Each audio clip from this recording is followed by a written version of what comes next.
bugungi patsientimizda mana yuqori qo'lqop blefaroplastikasini qilmoqchimiz. Mana ko'rishingiz mumkin qancha orcha terlari bor, ya'ni возрастной ptoz holatida terlar tushib turibdi. Bular hammasini bartaraf qilib, xudo xolasa shahlo ko'zlar hosil qilib beramiz patsientimizga. Bizni kuzatib boringlar. Hammaga yaxshi kayfiyat.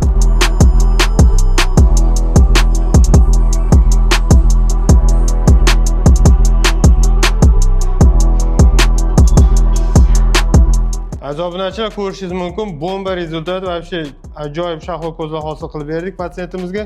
Narujniy ugullarini ko'tarib berdik, gusinniy lapkalarini yo'qotib berdik, osilgan terilarni yo'qotib, girjalarni olib tashladik. Ko'rishingiz mumkin, juda ajoyib shahlo ko'zlar hosil bo'lgan. Agar sizlarga ham xuddi shunaqa operatsiya kerak bo'ladigan bo'lsa yoki operatsiya ko'rsatma bo'ladigan bo'lsa, albatta doktor Rustam Aripovga murojaat qilinglar. Biz sizlarga ajoyib shahlo ko'zlar yasab beramiz. Hammaga yaxshi kayfiyat.